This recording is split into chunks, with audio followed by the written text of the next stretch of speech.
Okay, we'll start now. Thank you all very much. Start with some motivation and reminder of the posture, though I think all of us are quite familiar with the posture now. But it's very useful to again and again remember the motivation. But just a few points on the posture. Let it be upright and open and relaxed. Sense of balance in the body. Make sure your back is well supported. Your head is comfortable. It's tilted slightly downwards, forwards. Eyes may be open or closed, whatever you have found to be more useful. Slightly open can be good to allow in some light.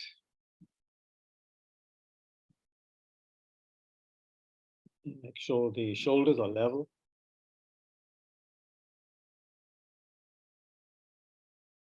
So when we practice, we're reminded again and again in the teachings, especially in the traditional way of teaching, which I think is very, very useful. We are reminded again and again to think of ourselves as a sick person, as we listen, as we practice together, as we think of ourselves as somebody who is sick. The person sharing the Dharma with us as the doctor, and the teachings themselves, which are the main thing, as the medicine.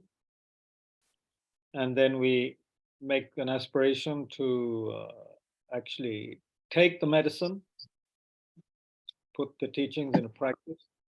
And also, it is said to be very good to make the aspiration that due to all of this, that the teachings remain in this world for a very long time. There's always change happening, and one of the changes that will no doubt one day occur is that the teachings will no longer be available on this planet. It may be a long time from now, but could be, there will be such a time, no doubt. But by making the aspiration, we can perhaps lengthen the time that the teachings are here available on this planet. Plus, we can create a connection with the teachings so that wherever we are reborn, we will quickly make a reconnection with these Mahayana teachings, which are the sole cause for any kind of genuine fulfillment of ourselves and of others. So this is useful to remember. And the other thing, of course, is to listen with attention, not to let the meaning, the words leak out, and not to forget about them quickly, not to be closed to the teachings, and also not to have prejudice, not to come with too many ideas of one's own, too many beliefs, but to be open to what is being said and the meaning of what is being said, the deeper meaning. Often we come to everything with our own conditioning. That is unavoidable, but we can try to be aware of where we might be limited by our preconceptions, by our prejudices, deeply held beliefs, opinions, and so forth. So they can prevent us from truly appreciating the Dharma. It's like having a room in which you have a lot of old furniture and you're trying to bring in some new furniture, but there's actually no room. There's too many old bits and pieces in there. There's no room for the fresh, new, comfortable furniture. So something like that. We need to create some space in the mind. And of course, together with this, we can remember that the first noble truth of the Buddha was that everything is a state of unsatisfactoriness, dukkha. So wherever we look, there is dukkha, there is suffering.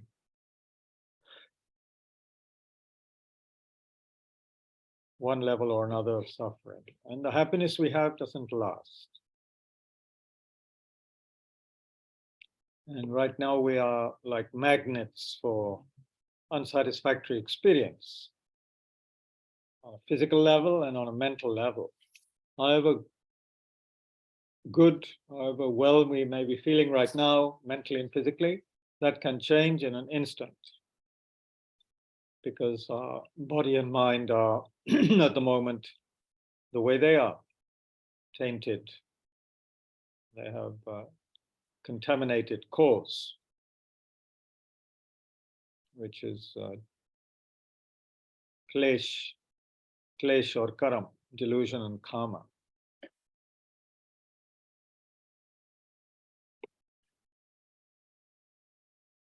So we remember this. So with a sense of not taking anything for granted, not regarding this as just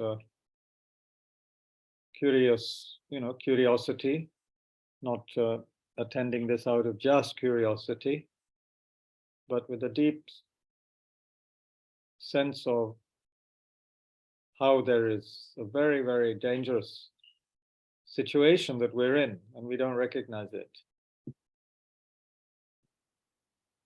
So we have a full sense of security a lot of the time, especially when things are going well.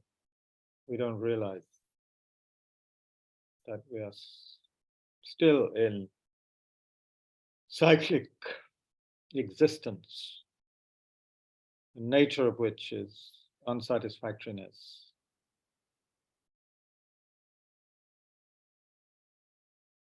So develop a sense not only of weariness of this vicious circle of pain caused by delusion and unwholesome karma, but also generate a sense of compassion for those who are caught up in this. Those who, especially those who are suffering intensely.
And think how wonderful it would be if beings were free of this situation, and the only way for them to be free, really, properly, is to begin to understand and practice the skillful methods to practice the Dharma, because that has total understanding of our situation and the methods to be free of the craving, grasping, self-grasping ignorance. May beings find that, and may I enable beings to find that and In the meantime, may I help beings in whatever way possible to be more happy and to have what they need to be able to have the basics of life so that they are then able to practice the Dharma. Because very unhappy or physically suffering or intensely poor or people they don't have the ability, they don't have the leisure to investigate the Dharma. So may I help beings in all kinds of ways so that they may come upon and practice these nectar-like teachings.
Okay, so with this motivation, we realize that initially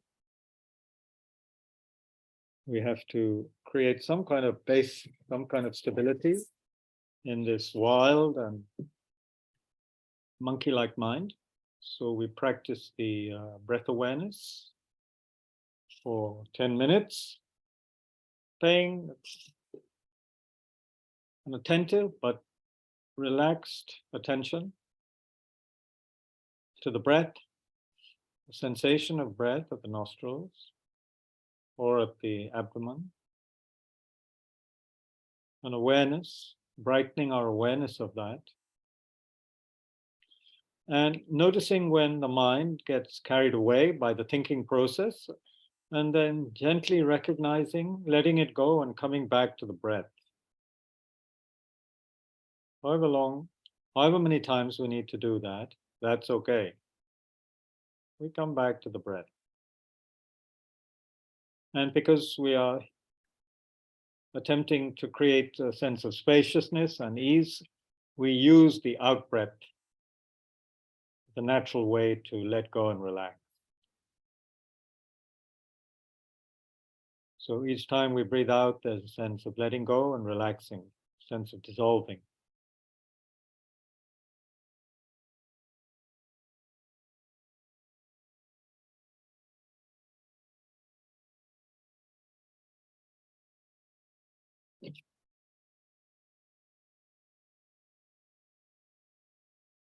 So let's practice silently. Those who need to take a break after 4 or 5 minutes, please do that and then start again.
Hey, thank you, everyone.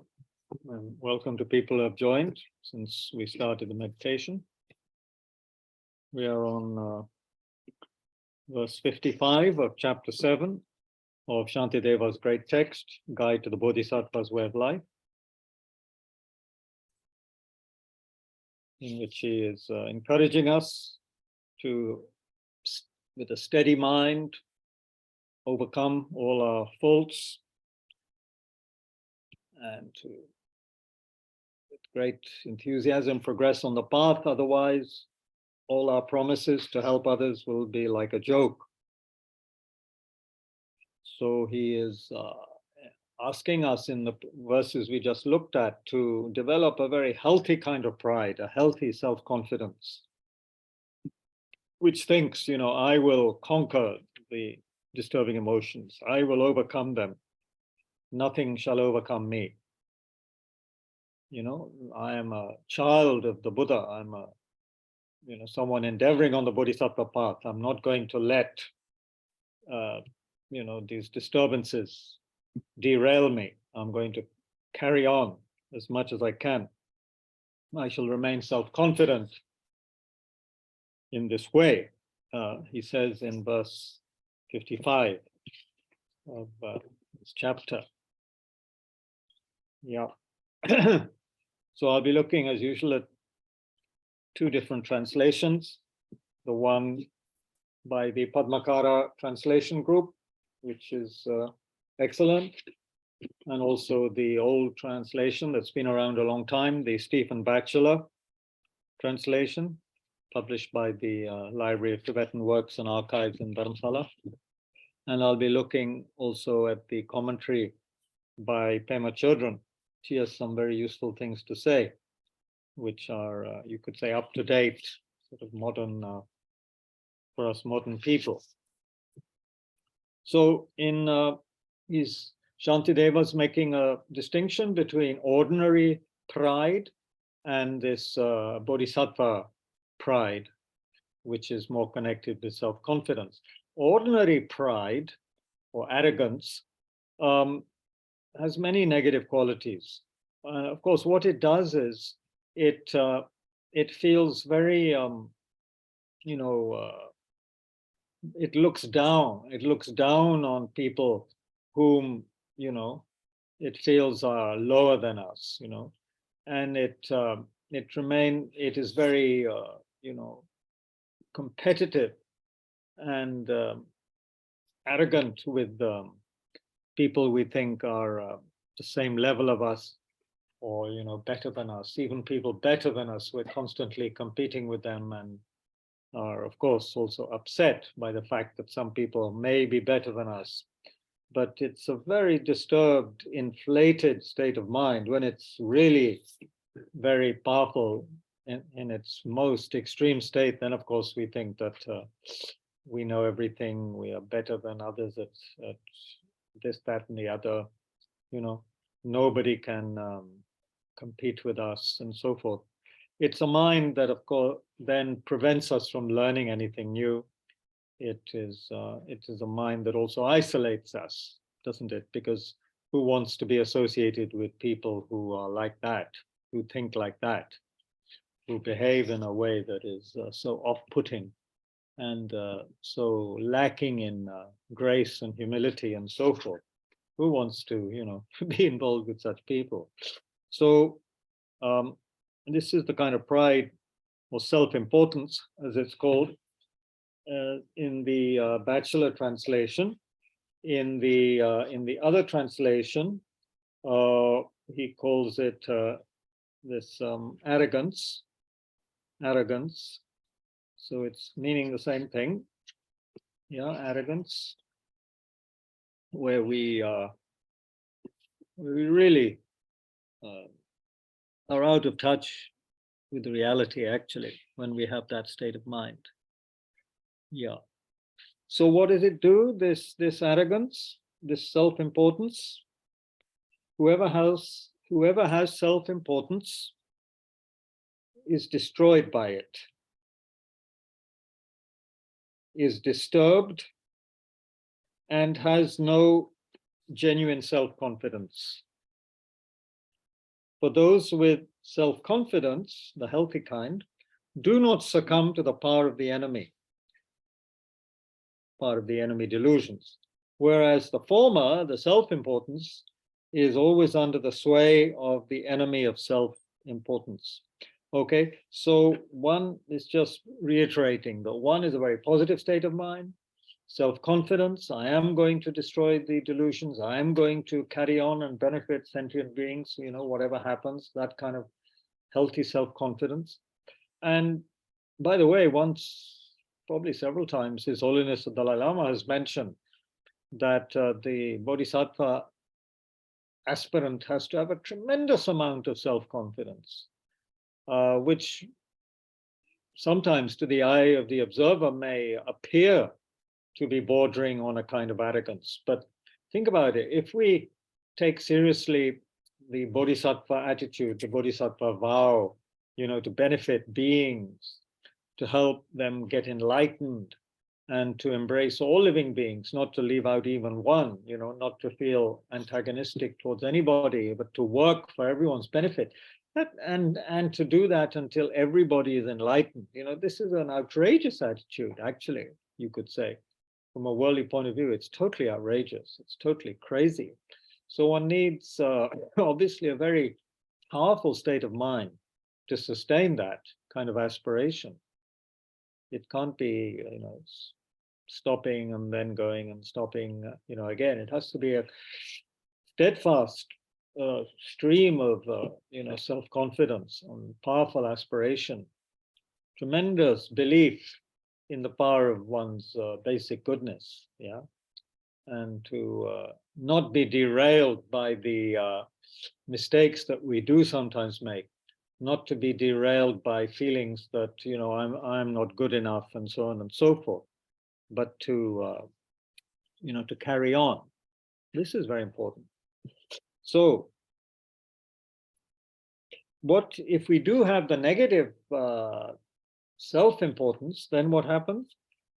Inflated by the disturbing conception of my self-importance, I shall be led by it to the lower realms. It destroys the joyous festival of being human. I shall become a slave, eating the food of others. And the other translation says, when arrogance inflates the mind, it draws us down to states of misery, or ruins happiness, should a human birth have been gained. Thus one is born a slave, dependent for one's sustenance. Or we are stupid, ugly, feeble, everywhere disrespected, tough people, bloated by conceit, are also counted among the self-important. Tell me, what is more pathetic than this? So he's kind of saying that this mind, negative mind of self-importance, negative pride, is really going to lead to tremendous suffering in the future for us. Tremendous suffering, because it shuts the door to spiritual growth. Basically, it makes us keep on behaving in very negative ways. So it takes us to lower rebirth. Ruins our happiness. Even if we are reborn a human due to other positive factors ripening, still we that rebirth, human rebirth, is ruined, tainted by this the habit of pride and all the associated unwholesomeness. So then it also karmically creates the cause not to be, then we are not pleasant to be with, we're not pleasant to look at, we are feeble-minded, without strength, without, I think it means, literally without kind of physical strength, without mental strength, we become very wretched, in fact. And then we become totally dependent on others, we become slaves. And we become, we are still bloated, as he says, by our conceit, puffed up with conceit. And he's saying this is pathetic. This is a very pathetic situation, very wretched and pathetic. So we have to be very careful about this. But whoever has the positive pride, we can use that positive pride to destroy the negative one. So whoever seizes self-confidence in order to conquer the enemy of self-importance, they are the truly self-confident ones, the victorious heroes. And in addition, whoever definitely conquers the spread of this enemy of self-importance completely wins the result of a Buddha conqueror, fulfilling the wishes of the world. Yeah. So he encourages us to engage in this positive confidence, because ultimately that will destroy pride, the negative pride. And these self-confident people, these are the victorious, these are the really victorious heroes of the world. Yeah. And what's more, by doing this, we attain the state of a Buddha. That will lead us to the state of a Buddha, in which we can then fulfill the wishes of the world. So there's nothing better than that, nothing more wholesome than that, nothing more worthwhile than that. So, but to achieve that, we have to destroy the conceit, the unwholesome pride. Yeah.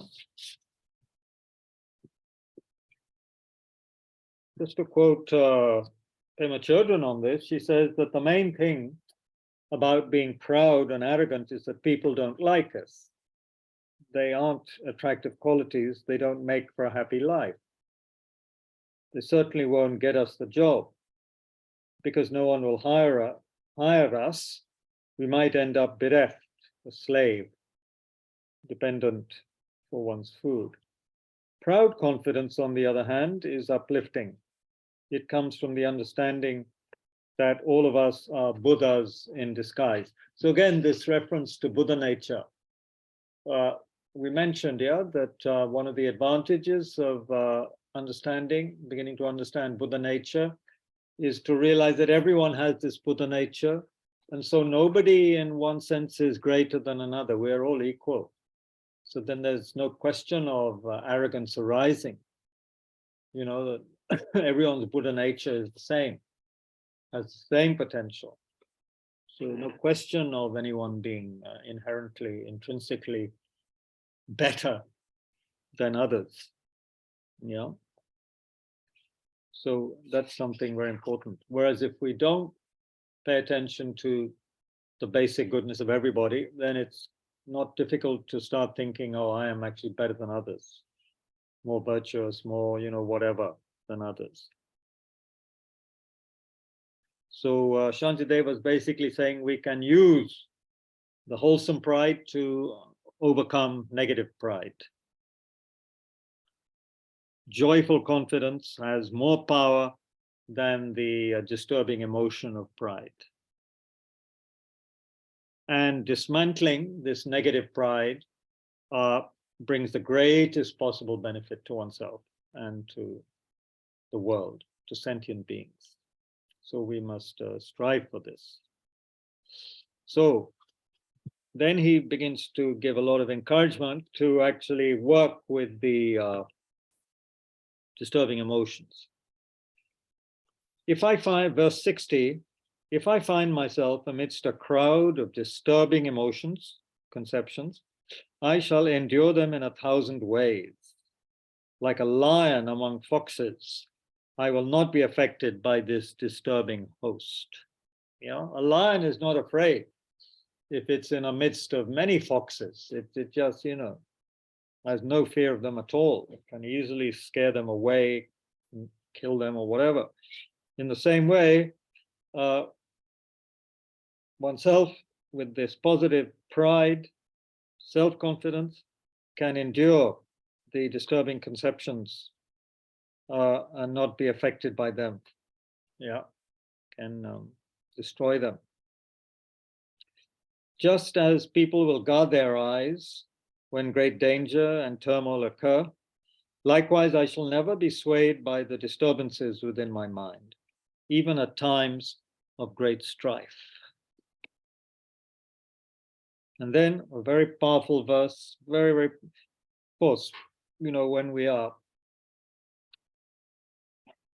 if people were throwing stones at us or something, we would instinctively first guard our head, our eyes, So likewise, we must protect ourselves. We will not be swayed, we will not be overcome by these disturbances. And then a very powerful verse 62, even though it says, it would be better for me to be burned, to have my head cut off and to be killed, rather than ever bowing down to these ever-present disturbing conceptions. So likewise, in all situations, I should do nothing other than what is fit. So in other words, I'm going to battle with these disturbing emotions. I'm not going to be bow down to them. If I bow down to the disturbing emotions, it is going to affect me life after life after life. So it's better for me just to be killed or burned, head cut off. That is just affecting me in one life. But if I bow down to the disturbing emotions, to the klesh, to the delusions, this will affect me life after life, because it will make me create unwholesome karma, become habituated to unwholesome karma, and this will affect me life after life after life. And that will be a downward spiral, because once we are in the lower realms, like an animal, very hard to then become a human again. It doesn't happen in a hurry. So all of this has to be taken into account. Yeah. Just like those who yearn for the fruits of play, bodhisattvas are attracted to whatever task they may do. They never have enough. It only brings them joy. So, yeah, that's what it's like. Bodhisattvas are, you could say, motivated by a kind of, slaves of joy rather than disturbing emotions. It gives them joy to engage in positive actions. Just like, children or even people like me sometimes, we love to play football. I love football, playing football. If I see a ball, I want to go and kick it and play with people. And so we should be like that when approaching the Dharma. We should be so happy to practice the Dharma, to engage in the Dharma, and to attract it to positive action as much as possible. Just like a child or an adult wanting to play a game.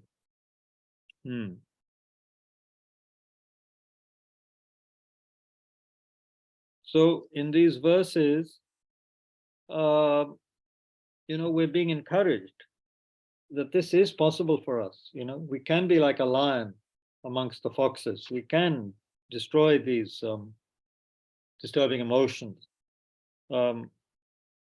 We don't need to identify, Pema Chodron says. We don't need to identify with our neuroses. We can identify with our basic goodness, with our Buddha nature. We can, find that spaciousness of mind, the gap in conceptuality. Trungpa Rinpoche, she says, advised creating gaps by looking at the sky, stopping to listen intently to things. Yeah, that can create a gap in the turmoil of the conceptual mind. And these small moments can be very simple yet powerful, she said. Freshness, the freshness of just being present in the moment, that can bring a lot of confidence, like a lion that refuses to get caught up in negative, gossip, gossip, negative storylines. We have all kinds of stories going on in our head which limit us. So being free of that. So she says, how wonderful if we could catch this Shantideva spirit, this Shantideva, infection. This very positive infection. So in whatever situation we are, we can relate to our birthright, which is the Buddha nature. Then, okay, so then he says, after how it's bodhisattvas are, motivated by joy, and it's like a game for them. It's like really enjoying. Although people work in order to be happy, it's uncertain whether or not they'll find it. But how can those whose work itself is joy find happiness unless they do it? Ordinary people, it's uncertain if we find joy in our work. Many people have very sad and boring lives. But for the bodhisattvas, they can't find happiness unless they do their work. The work they do itself brings them happiness. Their work itself is joy. So they need to keep on benefiting others. Otherwise, they have no happiness. Yeah.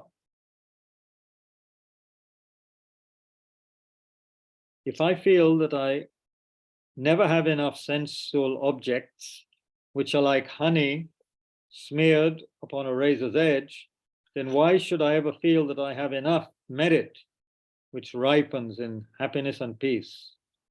So ordinarily I feel, I don't have enough sensual pleasures of the senses, but actually those pleasures of the senses are like honey smeared on a razor's edge. So the more we try and lick that honey, the more our tongue will be torn to shreds by the razor, which is right there, just underneath the honey. So what I should feel, what I should train myself to feel is that I never have enough positive energy. I never have enough merit. I must constantly keep on trying to generate merit, which will ripen, which will have as its result happiness and peace. Yeah. Since I never have enough of pleasure, honey on the razor's edge, how could I have enough of merit, fruits of which are happiness and peace?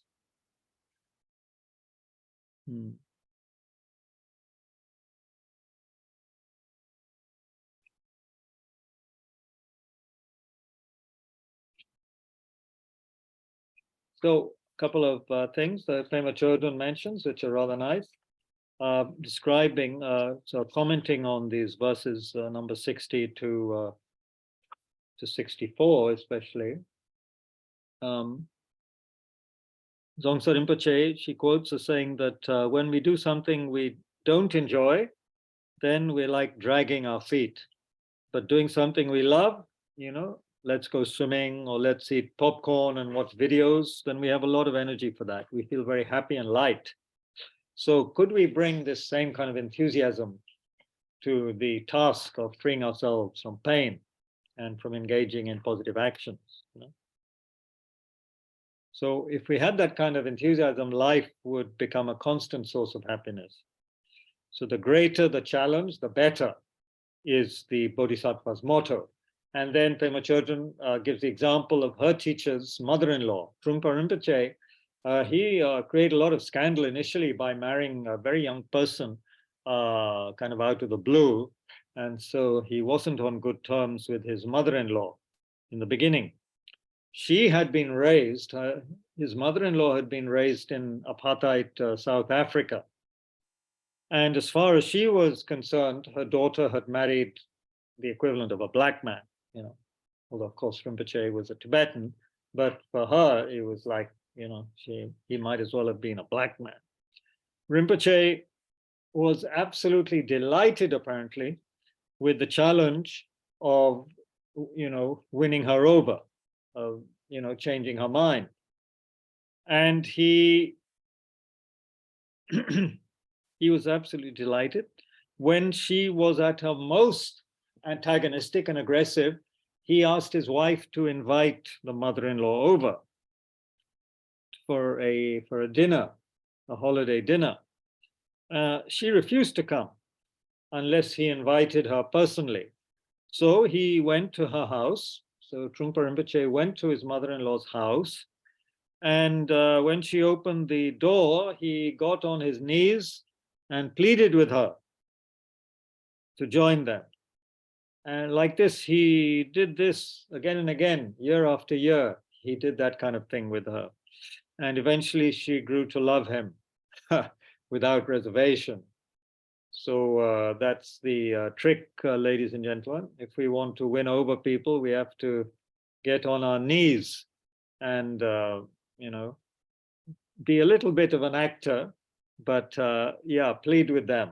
Yeah. And be motivated by a kind of playful spirit and a joy and yeah, enthusiasm. So the love of challenge is the Bodhisattva's secret weapon. While most of us try to avoid the slightest anxiety or the hint of not having any ground to stand on, or any kind of twinge of insecurity, Bodhisattvas constantly develop a very healthy appetite for difficulties. They love difficulties, and difficult people, difficult situations. Yeah, when the when the going gets tough, the tough get going. Yeah, like that kind of thing. Can't remember the proper phrase. So that's what we should be doing, not just looking for short-term happiness, which is like honey on the razor's edge. We should be thinking of long-range happiness of the Bodhisattva's life. How can I have enough of merit, the fruits of which are happiness and peace? So she says, where do we want to put our enthusiasm? Where do we want to put our energy? Short-term gratification or the long-range happiness of the Bodhisattva's life, which of course culminates in sublime Buddhahood, which is, then we've accomplished our own task, our own process. There's no higher state of being for us. And in that state, we're not cut off from others, but quite the opposite. We are totally, spontaneously working for the benefit of others all the time as a Buddha. Yeah. So what do we want? Short-term happiness, or do we want Buddhahood? Shantideva is kind of asking us. Verse 66. Thus, in order to complete this task, I shall venture into it just as an elephant tormented by the midday sun plunges into a cool, refreshing lake. Wow. So if an elephant is tormented by midday sun, plunges into a pool of cool water, so much, it feels so good, feels so fresh. Likewise, Bodhisattva should plunge into challenging work, the work of benefiting sentient beings. When my strength declines, I should leave whatever I'm doing in order to be able to continue with it later. Having done something well, I should put it aside with the wish to accomplish what will follow. So here there's moderation and rest is being spoken about. We shouldn't drive ourselves into the ground, exhaust ourselves with too much when we can't handle it. Yeah, we need to know when to take a break. So on this note, Shantideva has ended his presentation of the 4 powers of aspiration, steadfastness, joy, and moderation. All those are needed. And he's been talking about this in the last, in all these verses. Aspiration, steadfastness, joy, and moderation, rest, knowing when to rest. Then he has some, the final verses of the chapter are giving different aspects of enthusiasm, some other aspects. So he says, just as an old warrior approaches the swords of the enemy upon the battlefront, so shall I avoid the weapons of the disturbing conceptions and skillfully bind this enemy. So we need skillfulness. We need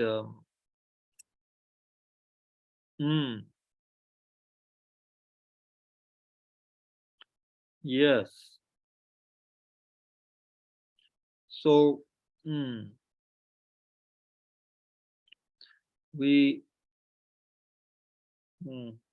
skillfulness is necessary.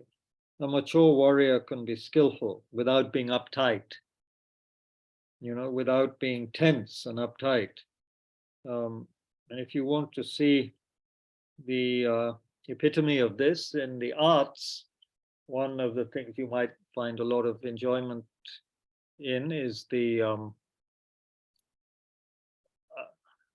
Japanese director, filmmaker Akira Kurosawa's Seven Samurai, which spawned a whole bunch of movies like Magnificent Seven. Even Sholay is based on this kind of genre of the warriors who help a village which is being threatened by bandits, like that. So in that movie, Seven Samurai, which is made in the 50s, I think, or early 60s, we see what a mature warrior is, how a mature warrior works, how they fight. Of course, they are worldly warriors in one way, but the samurai, the greatest of them, do not fight with hatred.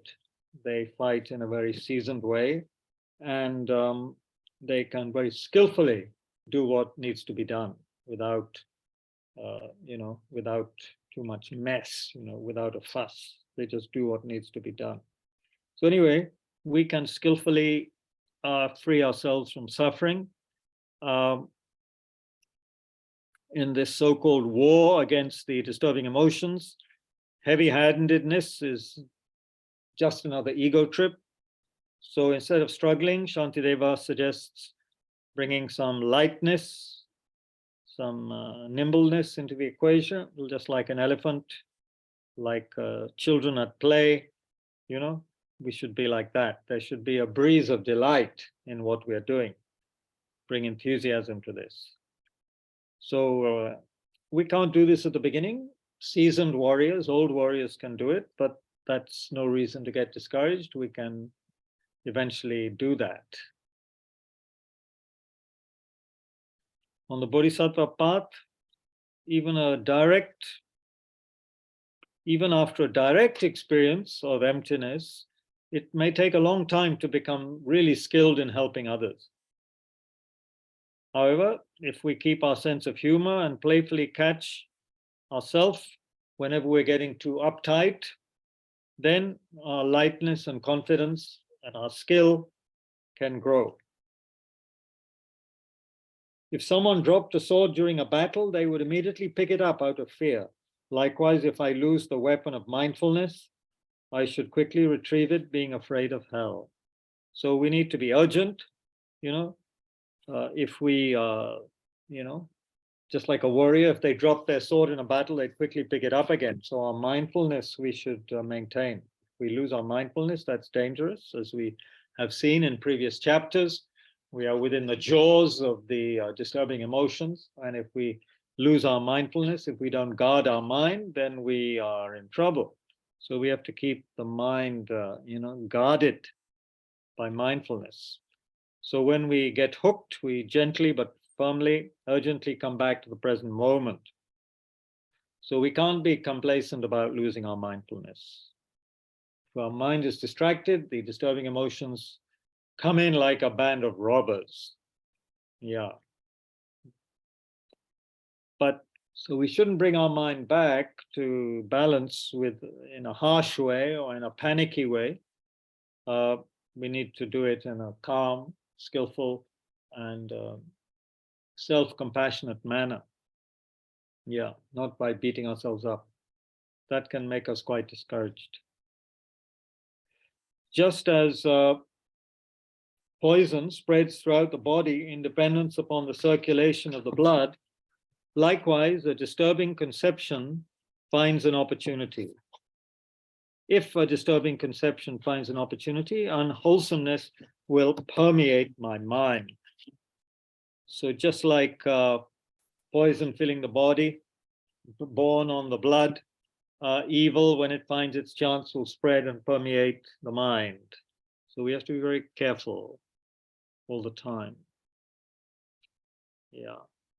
So we should be very attentive, just like a frightened man carrying a jar full of mustard oil, who is being threatened by someone with a sword and told that he'll be killed if he spills even just one drop. That's how practitioners should hold themselves, very mindfully, just like as if we were holding a pot of oil that is quite full, and someone is threatening us with a sword. If you drop one drop spilled, will kill you. So we have to be very attentive. So we have to balance somehow that attentiveness with not being uptight. So this is a challenge, right? If we had to be that attentive, we might become very tense and drop the whole pot, yeah? But so we have to balance it, yeah? Also, we should be just like somebody who would swiftly stand up if they found a snake in their lap. Likewise, if any sleep or laziness occurs, I shall quickly turn it back.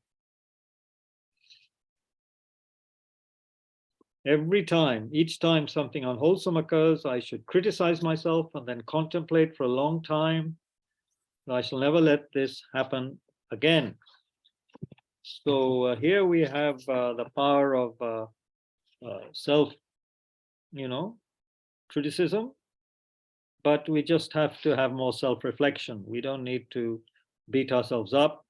We, having guilt and self-contempt are useless, but we do need to have our mindfulness and so forth, carefulness, based on appreciation of ourselves, loving kindness. Yeah. And she gives the humorous example of a famous character from the Tibetan tradition, Geshe Ben Kungyal, who was somebody who engaged in this self-reproach, self-criticism in a kind of humorous way. So this Geshe Ben, whenever he saw any goodness in himself or kindness, he would refer to himself as the Venerable Geshe. When he saw himself getting hooked by craving and so forth, he would call himself "you fool." So there are some stories connected with him. Once he was visiting some sponsors and he saw an open bag of barley, barley flour, which the Tibetans love, that was hanging on the wall, and he needed some actually. And so when he was left alone, he unconsciously started putting his hand in and taking some out. Suddenly realizing what he was doing, he screamed at the top of his voice, "Thief, thief, I've caught a thief," He's talking about himself. He was screaming this, And when his hosts rushed in, there he was with his hand in the bag, calling himself a thief. And then another time, the sponsors had invited the monks for a meal. This is very common. Monks are invited to sponsors' houses to do pujas and so forth, and they get offerings of money as well as a meal usually. So there he was, and the people serving was serving dahi, yogurt, which Geshe Ben liked very much, but he was at the end of the queue. So, and he was seeing that there wasn't going to be any left for him, and he was thinking, how can that fat monk take such a huge helping, that other monk in front of him? And he was feeling more and more resentful and thinking how he could move ahead of the other monks, move up the queue so that he would get some of his favorite yogurt.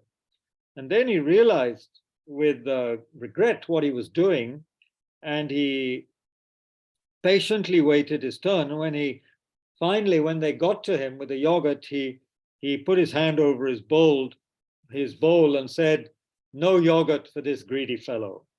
This yogurt addict has already had enough." He'd already had enough. So these kind of humorous tales help us to work with our negative emotions in a playful way. We don't need to get totally caught up in guilt and self-recrimination. But yeah, we should contemplate this and try to avoid these things as much as possible in the future. Likewise, in all situations, I shall acquaint myself with mindfulness, and with this motivation as a cause, I shall aspire to meet with teachers and accomplish the tasks that they assign me. Yeah. And in order to have strength for everything, I should recall before undertaking any action the advice in the previous chapter on conscientiousness, and then joyfully rise to the task. So when we are fully awake and present, we can better fulfill our tasks.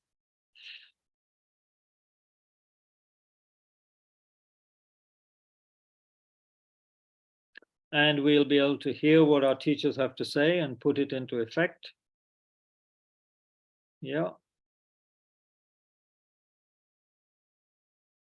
So usually Pema Chodron says, we're not mindful enough. We miss a lot of what's going on and what we're advised and so forth. Our mind wanders. So it would be wise, very wise, to contemplate Shantideva's advice on mindfulness and lightly, not with too much sternness and so forth, put it into practice. Then the last verse of the chapter, verse 76. Just as the wind blowing back and forth controls the movement of a piece of cotton, so shall I be controlled by joy, and in this way accomplish everything. Lovely final verse. But another translation is that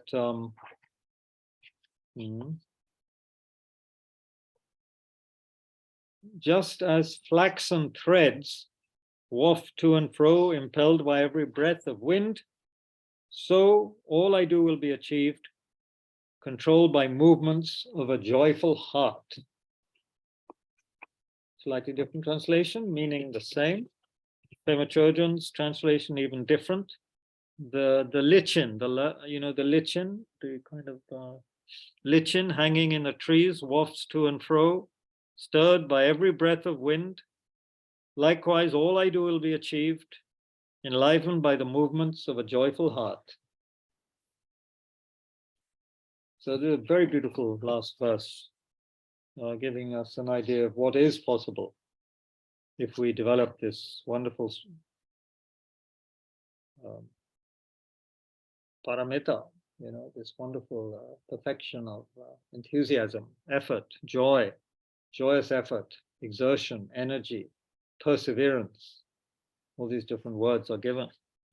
So despite the sadness of this world, despite the weariness with samsara, we can be joyful that we can do what we can. We can do a lot. We can do so much if we are motivated by these factors of aspiration, steadfastness, joy, and knowing when to rest. We can really achieve a lot. We can alleviate rather than add to the misery of the world.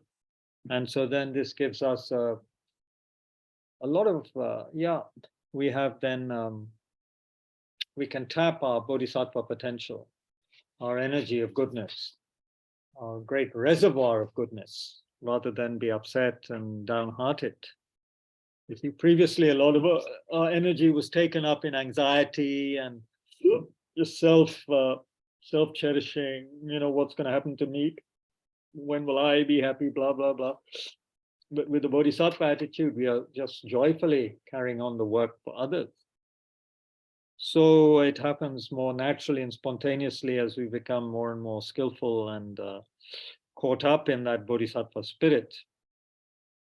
So we can imagine the upliftedness of a life where everything will be achieved, enlivened by the moments of movements of a joyful heart. So we'll stop there and have some discussion. I need to finish at 8 o'clock today, so we can have a little discussion. It's all pretty self-evident today. We may say, oh, this is very difficult. Yeah, well, it feels difficult now, but if we practice, maybe we will find it's not that difficult.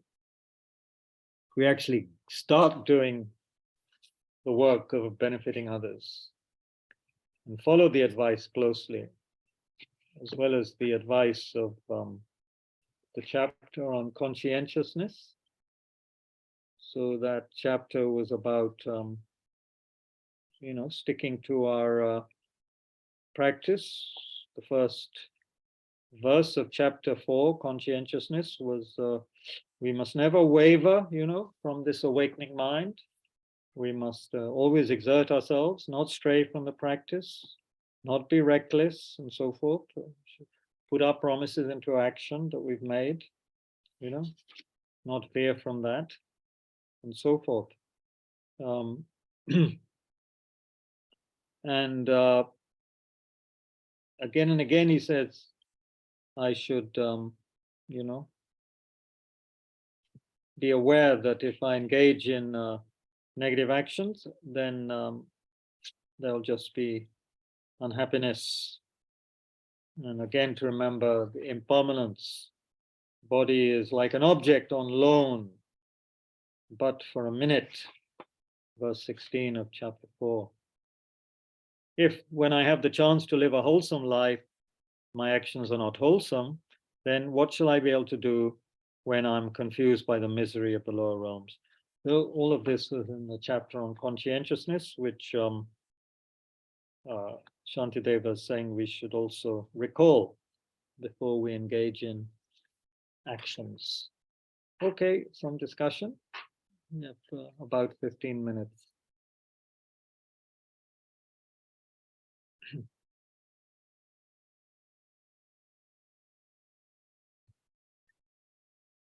Really, this is not much technical stuff. It's to be practiced. What is there to discuss, really? We do it or we don't do it. We see the results of lack of enthusiasm, lack of that kind of purpose in life. We see so many depressed people and young people who have no sense of meaning. Quite, of course, old people, middle-aged people I take for granted. Many of them are depressed and so forth. But also young people who should be full of energy and enthusiasm for life, they're not, because life is difficult, and what kind of world are we living in? It's a very depressing world in many ways. The sense of being let down by the older generations. It's very difficult to be a young person, I would imagine, nowadays. But of course, many of them are very enthusiastic and doing great things.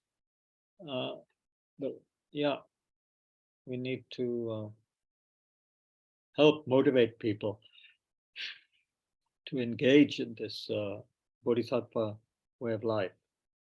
There's nothing better than this, nothing more meaningful than this, nothing more joyful than this.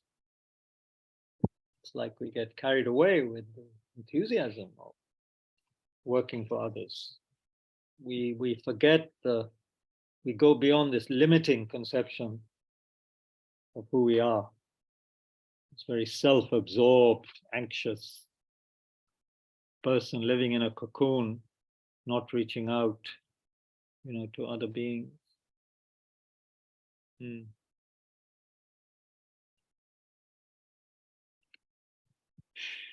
So anybody want to make any comments before we finish? You spoke, sir, Kabirji, good evening. You spoke about Prajan Poya. Spoke Prajan about Poya. what? Prajan Poya. Ji? Prajan Poya. Prajanta Poya. What's that? It has been written in 60 verse, no? Prajna and Upaya, are you saying? Prajan. Yeah, right. Wisdom and skillful means. Okay. Which verse are you referring to? It was actually we have discussed earlier. Yes. Yeah. What about Prajna and Upaya, wisdom and skillful means? Yeah. तो क्या कहना चाहते हैं आप? What is basically is like to say in context with Shantideva? Sorry, I'm not getting you. No, according to Shantideva, this what actually we like to express through this wisdom and skills. Yeah. How to improve our wisdom and skill. This whole chapter has been about that. We need to develop aspiration. We need to be steadfast. We need to understand joy. And we need to know when to rest. And we need to maintain balance and not become uptight and stressed out. All of these things. And we need to reflect on again. Which chapter dedication? No, we're looking at chapter 7, my friend. Yeah, chapter 7, but you are telling that there is a dedicated chapter for this Prajan Poya. I don't remember saying that. I was saying that in this chapter, Shantideva advises us at the end to also take to look at the advice that he gave in chapter 4 on conscientiousness. To keep that in mind before we engage in action. Yeah. Thank you. Of course, there is a chapter 9 in this book, which is about prajna, about wisdom. Yeah. Prajna. Very difficult, deep chapter. Yeah. There is some, 8 to 10 institutes in US, Prajan Upaya. Oh, sorry, you're talking about something else, which has not, which doesn't have much to do with this session. Yeah, that's that's an institution. Yeah. Venerable Tenzin Priyadarshi, as far as I know. Yeah, he's taken that name, Prajnopaya. This is basically they are teaching the same Prajanupaya, wisdom and truth, wisdom and skills. Of course, yes. Yeah. So that organization does all kinds of work, I think, also leadership training and leadership training, community development, and interfaith dialogues, non-sectarian way. Yeah.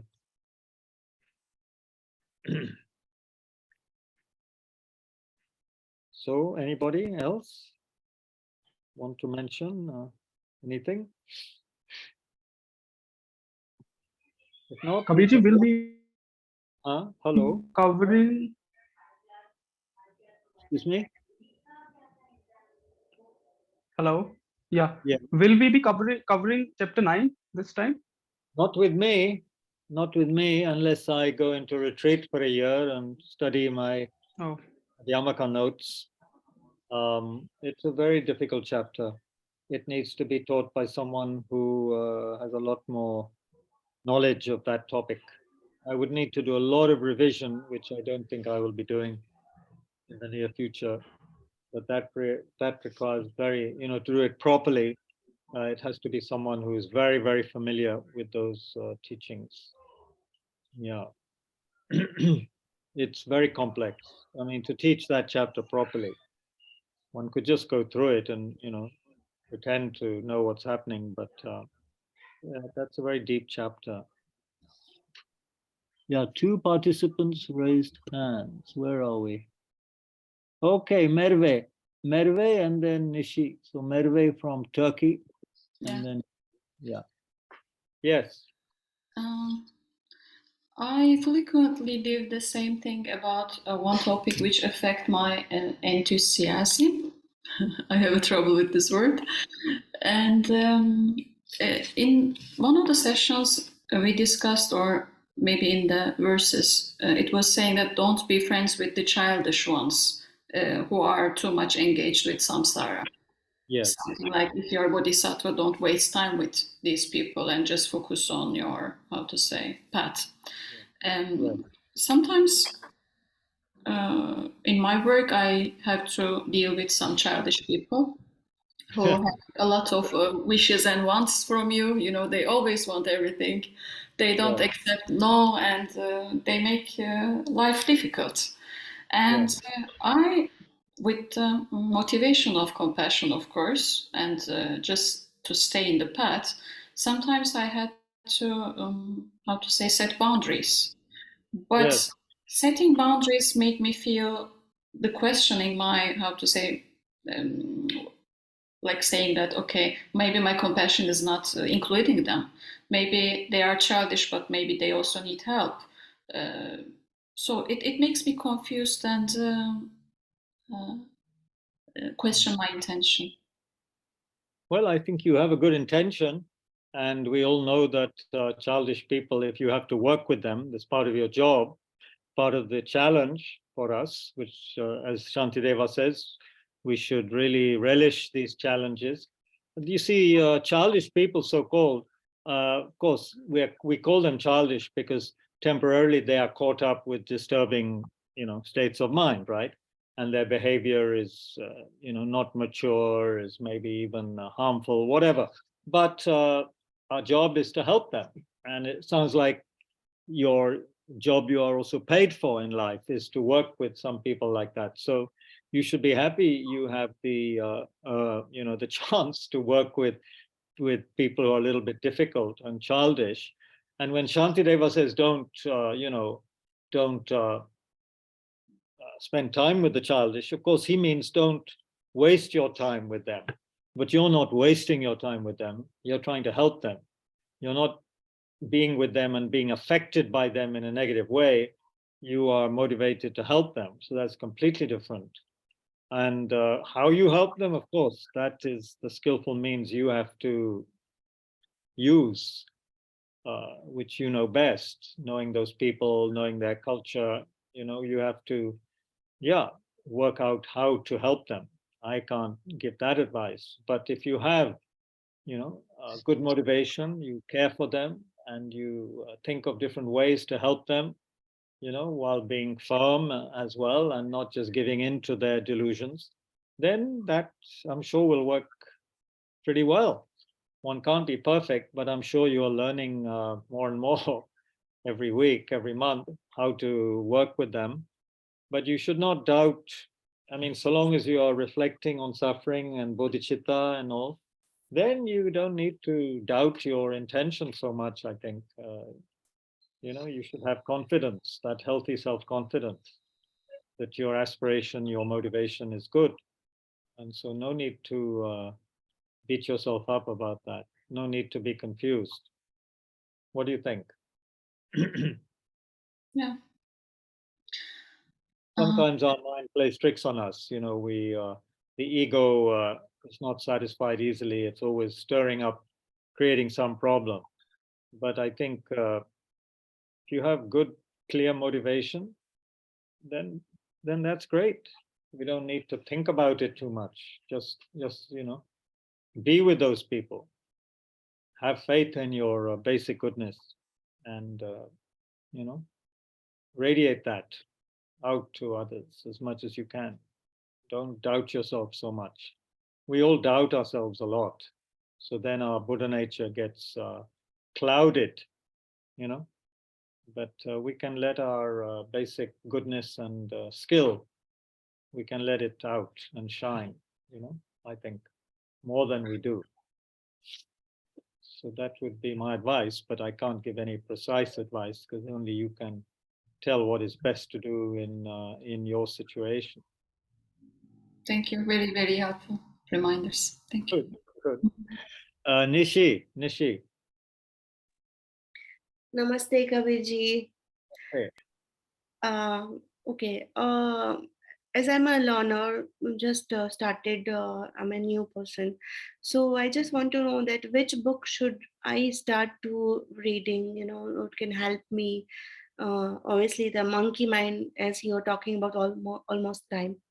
So I just want to know that which book should I start from as a learner? As a learner, you can start with some of. I've been looking at Pema Children's commentary, but there's another nun called Thupten Children, and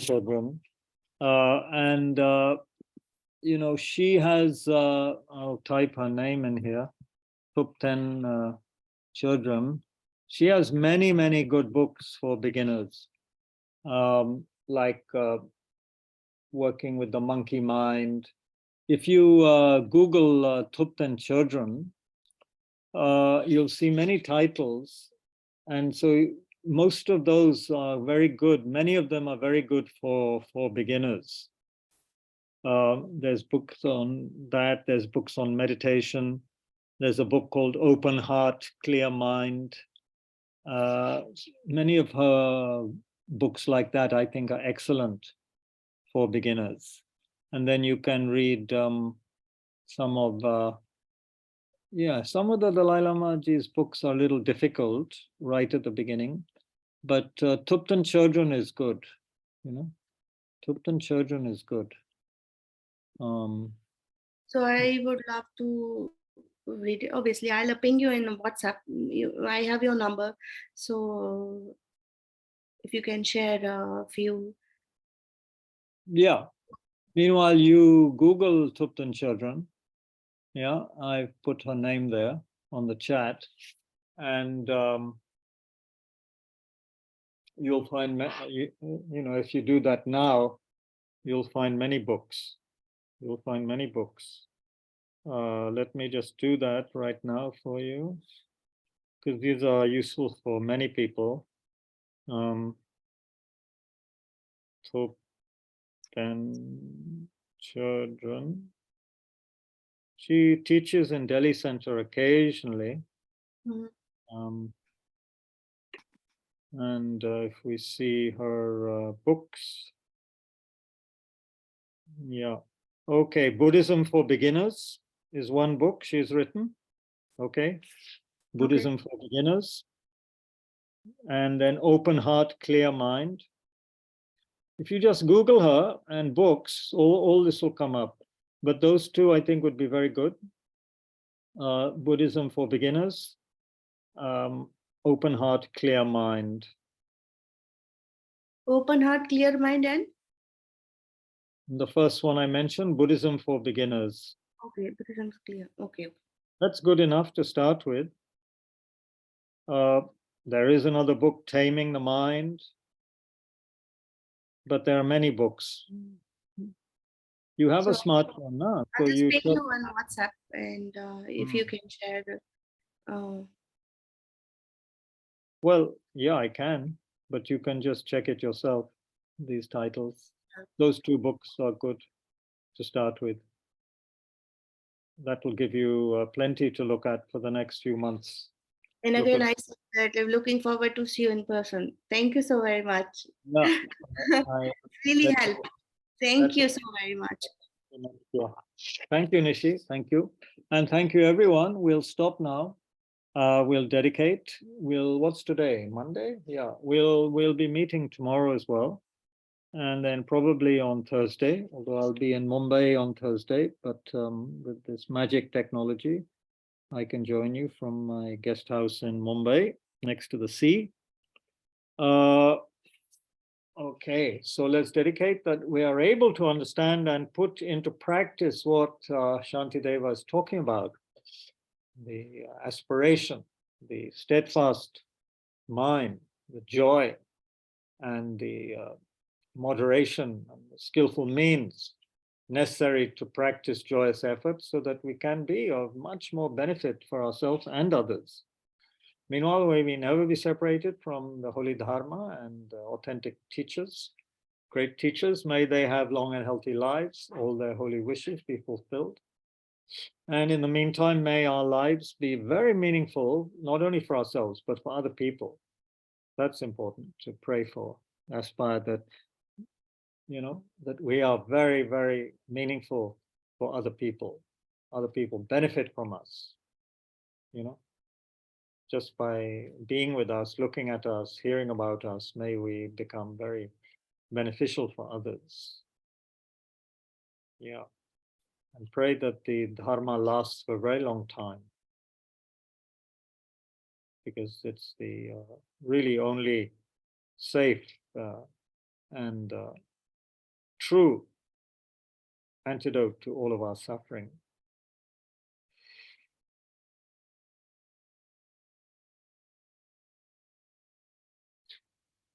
Okay, thank you very much. We will see